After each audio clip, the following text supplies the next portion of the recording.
Feelings Matter, brought to you by Feelalytics. I'm Michelle Stinson Ross. I'm Tina Schweiger. And we are talking about some really cool stuff. This is one thing that we have spent 3 years playing in, Tina. We are talking about how we experience emotions, and particularly a method of tracking that experience called experience sampling. And that's where I want to start, is just like a really basic understanding of what is experience sampling, Tina. Experience sampling is coined by Mihaly Csikszentmihalyi, which I probably, as much as I practice, I'm still not getting that correct. But the scientist from the 1970s who invented experience sampling as a way to gather data about things that are happening in the moment. So in the moment, he was inspired by the pager, and that was invented in the 70s, if you can imagine. And the pager had the ability to interrupt somebody. And it's the first time that really could happen, that somebody, other than knocking on your door or getting in your face, that you could be just like dinged at any given moment. And at a pre-programmed moment, he would ding a participant in a study and say, how do you feel in the moment? What are you doing right now? And what is your mindset? So kind of 3 different vectors of looking at what's happening in the moment. And then they would pull out a pad of paper and a pen and just, fill out their emotion, write their mindset, and talk about what they were doing. And then all of those data points, you can imagine that it generates enormous amounts of data. It does. Mm-hmm. That's what this scientist was studying. One of the grandfathers, if you will, of positive psychology. This data and the way of gathering it allowed him to figure out state of flow. The fact that you're losing your sense of time if you're really immersed in something, how being in a state of flow overlaps with mindfulness and meditation, and like how it's actually really good for your brain and it's restorative. And so that's the origin of experience sampling. And as we got into this 3 years ago, I was shocked, I guess, that I hadn't really seen anyone leveraging this technique to gather data. Right. So I want to refine this just a little bit, if you don't mind, and ask you more about the methodology of why he felt like it was important to ask those specific questions in a moment and have people because that's kind of the whole bit of this, as far as I'm concerned, is how are you feeling right now in this moment? What are you experiencing right now in this moment? So can you speak a little bit more to the history of why he decided to do that specifically? Yeah. Everybody has probably filled out a survey, especially if you've gone to the doctor's office or maybe a mental health screening, and it says, over the past 2 weeks, have you felt, depressed or sad? Well, I don't know about you, but when I get that question, I'm like, oh God, how have I felt over the past 2 weeks? Mm-hmm. Like, I kind of only know how I feel right now. And then if I have a strong feeling, like I can remember, my kid really upset me, 3 days ago, and I guess I was pretty sad about that. But how do you average that out? Like, so you have the complexity of remembering past experiences, and the fact that it's just too much complexity and changing experiences to actually be able to answer a question about the past and during the past 2 weeks. Usually it's how often, which is a little bit easier, but it's still hard to remember how you feel. How did I feel at 8 p.m. yesterday? How did you feel on October 15th of 2022 at 7:30 p.m.? No. Don't know. No. So that's why asking in the moment and catching it. Yeah, especially with somebody that maybe isn't engaging in a lot of emotional awareness, where they actually pay attention to how they're feeling, that it gets really difficult. So it does. I also wanted to ask you, because obviously what he was doing was sampling somebody's experience, and trying to do it as a quote unquote focus group wasn't going to work, because it was taking them out of their normal environment, what he would have sampled in a focus group would not have reflected their normal day-to-day experience, right? Mhm. Yeah, to me, it's the difference between gathering data on what people are experiencing and sensing and having that data be accurate because it's coming from in the moment versus thinking that you're getting experience data about people's experience, but what you're actually getting is data about people's memory Okay. of their experience. And those are two different things. Our use of experience sampling is because we get better data. Right. So my second question about the how was it developed? This is where the technology component, I think, plays a role because, like I said a moment ago, um, getting people to come to a space to ask them about, how do you feel right now? What, because you're taking them out of their normal environment, you're not going to get a really good sample of what goes on in their day-to-day life. Mm-hmm. So he actually leaned into the tech, which you mentioned was the Mm-hmm. pictures. So what role did technology play in order to get the type of data that he really needed to discover flow? It was really inspiring for me because when you think about a pager is something that was used by doctors and lawyers, mostly, or drug dealers, I don't know, people that had to be on call for an emergency. Mm-hmm. So a pager was something that when it interrupted you, you stopped what you were doing and you paid attention to it. For me, it was inspiring as a user experience designer to think through, well, what is it today that's the parallel? We obviously don't use pagers, Mm-hmm. but I know for me, it's like if I get a text message on my phone and, that's probably the thing that um, I know if I have an emergency or there is something I need to pay attention to immediately, I'm going to get first a text message. You think about an Amber Alert or a weather alert, or the people in Maui, bless their hearts, that are pissed because they didn't get enough warning about the wildfire. They were like, "Why didn't you use the warning system?" And well, they relied on actually the cell towers were down and they couldn't get those warnings. And I don't know that they sent them out, but then they didn't use the sirens, because the technology was failing there. So it's like people feel the need to get important emergency information at the moment and be able to act on it. So designing a technology and thinking through, okay, well, if I need to get somebody's experience in the moment and it's important for me that I gather that data in the moment, let's use a text message and gather it that way. So that's how, looking back at experience sampling and how it emerged in the 70s and was inspired by the pager, Right. influenced our technology decisions today. Nice. So I want to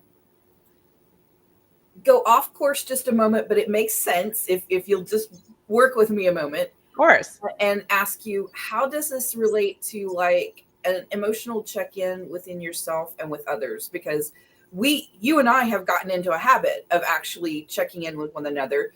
It doesn't require technology. Again, this goes back to what we were talking about with skills. It's not that we need a piece of technology in order to develop these skills. At the end of the day, a lot of the success that people get from their emotional and mental awareness growth comes from developing good habits.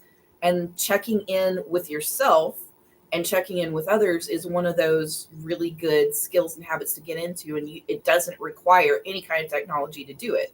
But there is a relationship between experience sampling and the emotional check in. Yeah, you can be your own scientist, I guess, and check in with yourself from time to time and build the habit of that. I do enjoy our check-ins. I got one the day yesterday, and it said, "What's your mood right now? Share with an emoji."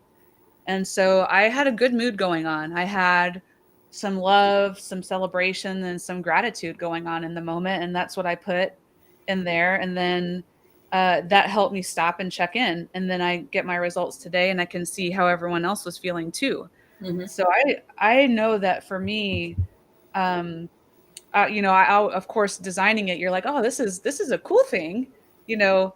But the fact that it's been 3 years and I still look forward to receiving those reminders, because as self-aware as you are, you know, the dog needs something, and the kids need something, and your boss needs something, and your coworker needs something, and your spouse needs something, your partner, it's like you get called in so many different directions that kind of, even just building the habit for the best of us can be Right. very challenging.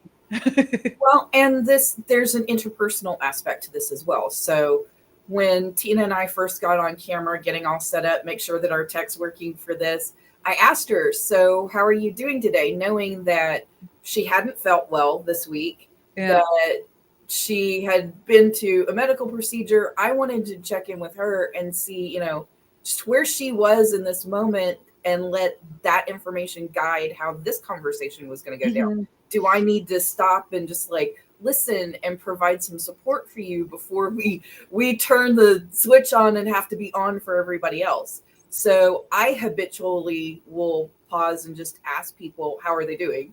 And I will Tina knows we've done this long enough that she just answers me honestly. I don't have to dig for it. But with other people, I might have to ask that. No, how are you really feeling? I'm checking in with you right now. I want to support you. I gotta say, I love it that you do that, and I appreciate it so much. I mean, not only does it make me feel seen and heard, it gives me, we get on camera together 15 minutes, before we air, because we want to give ourselves the time to like go through, oh yeah, I did have this giant needle stuck in the back of my head for a pain block yesterday, and it was bloody, and I'm waking up in the middle of the night feeling that migraine as a result, and kind of going through some of those in the moment experiences that are influencing, how we're performing cognitively and how we're getting through our day-to-day requirements.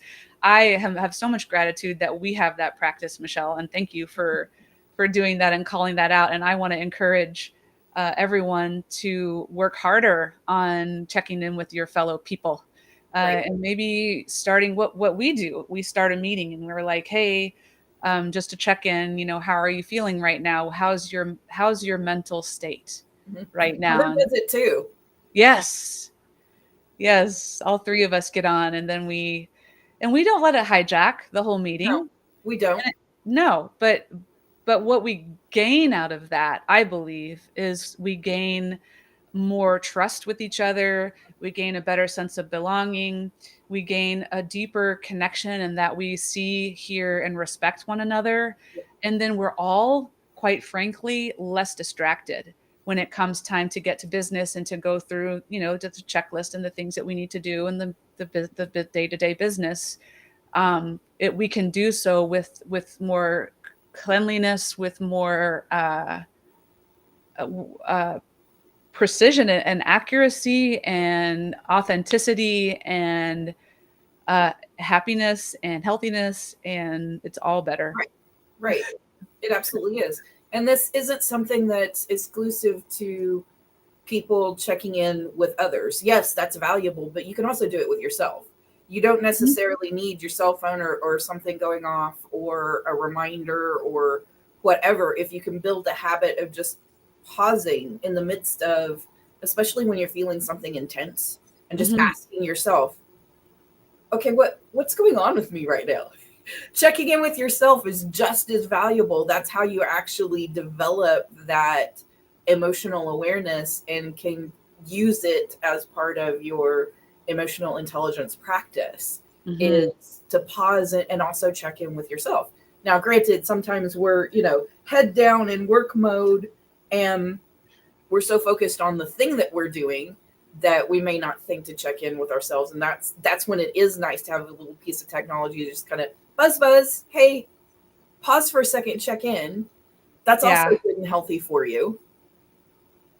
Definitely. Yeah. I mean, it's just, for me, it's been life-changing to give myself that space in my team. So next on our list. Yeah. So as we move forward, obviously the check-in is important. it can be done without technology. But as we said before, we have been adapting 40-year-old technology and practices into how we now do experience sampling at Feelalytics.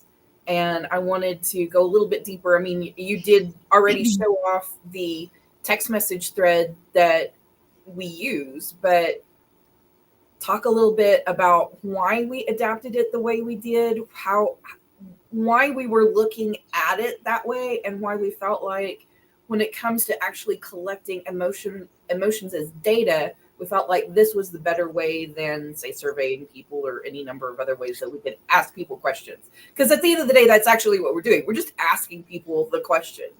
It's an in the moment survey, truly. And the reason, well, the concept about experience sampling came up as a great way to gather data, but then you have to say, well, how did Csikszentmihalyi gather that emotion data? There's the positive and negative affect scale, and it was simple 10 to 20 questions. How happy do you feel right now on a scale of 1 to 10? How afraid do you feel on a scale of 1 to 10? You know, an inventory of all the emotions. And I thought, wow, that's pretty cumbersome. And it might be very interruptive. And then if I'm halfway through a survey like that, I kind of have like, I don't really have any of those feelings anymore anyway, because I'm now frustrated that I'm having to fill a survey. Mm-hmm. So I thought, well, we naturally also react with emoji. And can we use emoji to represent in the moment mood, in the moment expressions?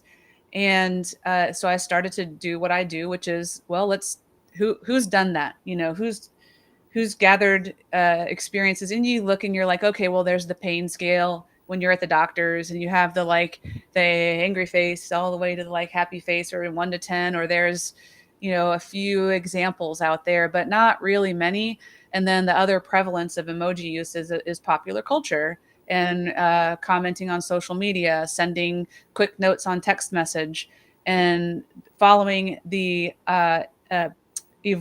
evolution of the emoticon to the emoji to the now more complex taxonomy of visual symbols that people use to communicate highly complex things. We have inadvertently developed a visual language that is based on emotion and emotion expression. And so we're like, well, let's use that. And then realizing also that since nobody's developed a scale or a measure for that, we had to develop a scale and a measure for that. And then being the good scientists that we are, we did a study on that, which which is what I want to present at the moment. So this is actually the title of the study, Are Emoji Valid Indicators of in the Moment Mood? Do you want to talk a little bit about how you developed the study, when we did it, and I will share a link to the published article in Science Direct. Please do. It is not paywalled. You can read the whole thing and look at all the statistics yourself. Partnership with Dr. Linda Kay at Edge Hill University in England. And I reached out to her directly. I found her as I was doing research on emoji and trying to figure out how I could assign numbers or assign data to these little guys, these cute little things. On top of the fact that as we were working to launch this business, part of our efforts included a lot of user research. And during our interviews, a lot of the questions that we got from potential customers or potential users was, I don't know about these emoji thing. I mean, that seems kind of silly. Like, isn't that for kids? Old people don't use emoji. Don't people use them differently? Like, I mean, there was so many questions about the fact that we were using emoji. I thought, well, that seems obvious to me, but uh, it was a big sticking point as we were rolling this out. And so I reached out to Dr. K and said, hey, we want to use emoji as a new measure of emotion in the moment. Would you like to author a study with us? Because I'm not a PhD. You know, I'm definitely got a master's degree. I'm got the science thing going, but I do want that additional oversight and guidance. And I reached out to her and we authored that together. We conducted the study a year ago, gathered all the data, and then just spent the next year processing the data, looking at the statistics, doing the write-up, doing the submissions to the journals, getting the peer review done, and then a year later, which is pretty fast, it's published. Fantastic.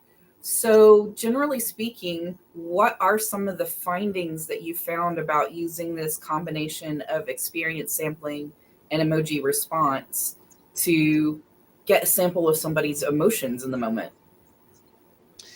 So I will go directly to click over to our study, and we found that we also explored the relationship between personality trait, because while our sample size probably wasn't large enough to understand maybe different age brackets, demographics, genders, we had about 75 or 80 individuals. We thought maybe let's look at personality as overlay to these results to see if a personality trait influenced people's accuracy. We did find that people that test high in emotional stability and extroversion, that they had a higher accuracy between the two different mood scales. We did the positive and negative affect scale and then the emoji scale. And I use the quotations emoji scale. We had to do a lot of a little bit of guesswork to figure out and we actually asked people, what does this emoji mean in words? And then we used it in the moment to say, how much do you feel this emoji? And we did find that there isn't a lot of alignment or agreement or correlation or consistency between people and how they literally define what that emoji means. But when it's asked as like, how much do you feel that big happy face emoji, it correlates highly with the positive and negative affect scale. And then if you are an extrovert or you report high on emotional stability, then it's going to correlate even higher. So that was what we found. It's valid, guys. Yes. Yes. Scientific study to prove that Yeah. emojis are a valid way to measure emotion in the moment. It's Go ahead. on the statistics. If you do scroll down to table 3, it will show you the correlations. You can go directly to something like ashamed, which we used the emoji that if you go onto Emojipedia and you look kind of online and how it's used, it's the round face yellow emoji with the big round eyes and the blushed cheeks to mean ashamed. If you scored high on emotional stability, and that ashamed correlated 1.0. So it was a perfect correlation. So that was at the highest. We got a 1. We got a lot of 0.9s, 0.8s, and then we did get some smaller ones. The smaller ones were, I believe, where there's just kind of a gap between an emotion term and a lack of a accurate, like a representative emoji that everyone sort of intuitively understands. Alert, for example. How do you express, if you were to express an alert with an emoji, it might be that there's one that expresses alert, but that same emoji might express excitement or joy or other things too. Right. So that's where the correlations drop a little bit, is in some of the more nuanced overlap between the existing positive and negative affect scale and the lack of a direct parallel between our Unicode emoji keyboard. Cool. So, just as a follow up, how does this type of data and information help you like refine the things that go into what Feelalytics now has become? How do you kind of keep up with, because you mentioned that this is basically a language. We all know that language morphs over time, that people's usage of it changes over time. how does this data impact your interpretation of, say, emoji use? We recommend, our conclusion from this study is that it is a useful way to capture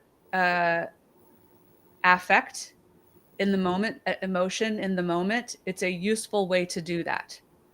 And it has potential to generate interesting bottom up data. So like what we like to say, like what is it we say? First party, you use the word first party data. Data. Yeah. So that's a term that's used in digital marketing to mean that we got that response directly from the person we were asking, rather than letting a third party piece of technology kind of snoop. And so when you think about it, cookies and things that like track what web pages you've been on from like Meta or something like that, where Meta can tell us that certain Meta users have been on this page, that's technically third party data. Yes. We didn't ask the user directly, hey, what's your Meta account and what pages have you been on, right? That would be the analogous is, Meta's interpreting that for us as third party data. Whereas in the case of what we're doing with Feelalytics, we ask the respondent directly, how do you feel in the moment? And that data, because it comes directly from the person that we asked it, is considered first party data. And the reason that is important is because there hasn't been an existing scale that can measure in the moment mood that isn't cumbersome. Mm-hmm.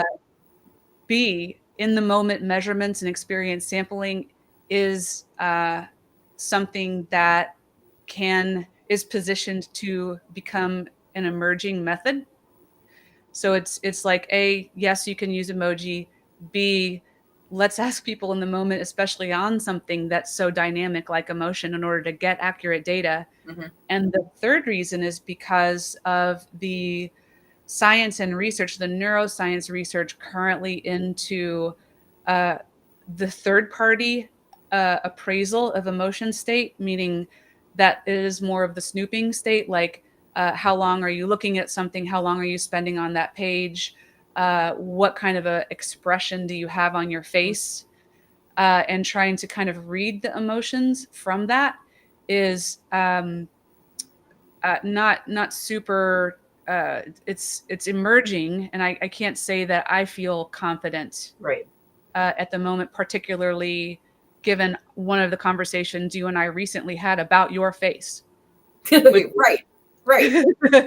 There are lots of things that impact how a person might emote with their face in particular, that get into the way of, is that really, can I use that one data point, if I could put it that way, of facial expression, is that enough to tell me what's really going on with a person, especially somebody that I don't know, just like some random stranger walking up to a camera? No, it's really not. And even with somebody that I do know well, that I wouldn't use Tina's facial expression alone to kind of guide what our interaction is going to be about. I'm going to be paying attention to her tone of voice, the syntax that she might use, as well as her body carriage, and the fact that I know her well. And even given all of that, I would still ask her, am I interpreting all of that? Are you okay? Because what I'm seeing in the way your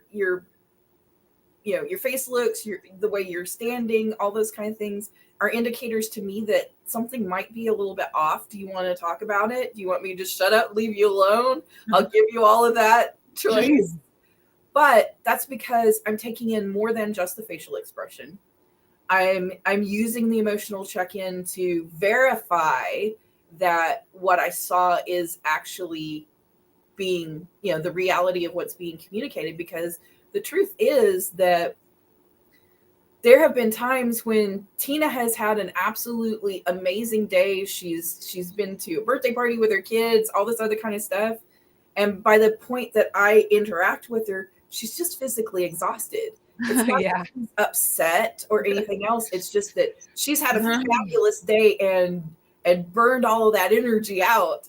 And so the same things that I might normally read as upset or whatever are just purely physical exhaustion, that her mood is actually elevated and her body's just tired. So It's yeah. those are all things that a camera can't take into account. Not in isolation, and I think that's the takeaway that if I had any takeaway that I recommend for people who are listening that may be user experience people who work in technology, marketers, professionals, our colleagues out there that are trying to accomplish a lot of really amazing things. Use the first party data when you can get it. And when you're gathering, if you are using a measure that's an external third party measure of emotion state or interest, put it in context as Mhm. much as possible. Gather more data points, see what else might be influencing these behaviors and these choices that we make. Um, there's a lot of potential with AI and the ability in quantum computing and the ability to simply just process massive amounts of complex data faster. Right. That as you know, just an advocate of responsible um, interactions between computers and humans, Mhm. take into account as much context as possible.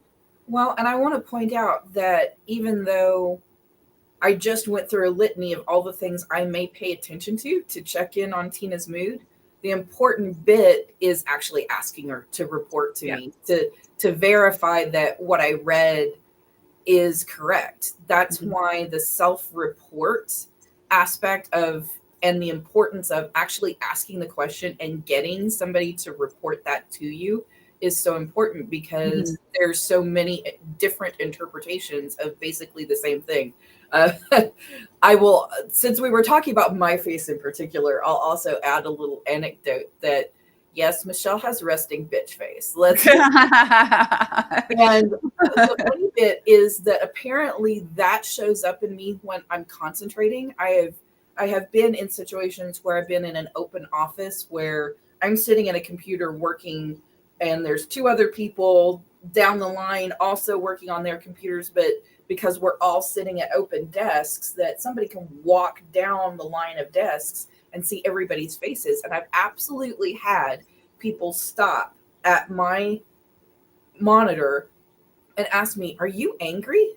Okay. I'm like, What's wrong? "No." What? And I had just been really like focused and, looking at something and really paying attention to what I was writing or what I was analyzing or whatever. And you could see it happening on my face as I describe it.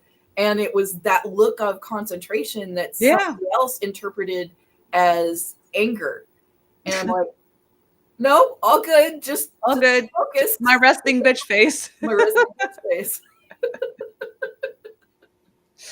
That's So hilarious. it's important to understand that yes, the context of what it was I was doing was important there, because while that face might be interpreted as anger, it was also just concentration on my part. That's Two very hilarious. different states. Lord, you do not want to see me when I'm really angry. I've totally gotten that too. Are you okay? I'm like, nope, that's just my Mhm. wrinkles. It's not mad. Yep. Yep. Yeah, fun. So, in conclusion, is there Yeah. anything else you want to add, particularly about experience sampling and the way we experience and can capture that experience of emotion? Oh man, we have all the tools at our disposal to conduct experience sampling, and I hope that those who are interested in it are willing to give it a try. It's interesting data, a whole different take on the kind of information that you see. Mm. And this is something that you can do for yourself. You Hmm. you can check in for yourself and keep a journal of Yeah. that and track your own mood, emotional experience in throughout the course of several days. It's a really great experience and a really great habit to get into, especially if you're not used to being emotionally aware. If this is something, a new practice that you're trying, actually write it down That way you're not relying on your memory. You can just go back through the pages and see and look at the story that you're telling yourself when you check in. Yeah. Do it. I think that's it for us. Yep. Thank you for tuning in, and we hope you have a great week, and we'll see you again soon. See you soon. Thank you.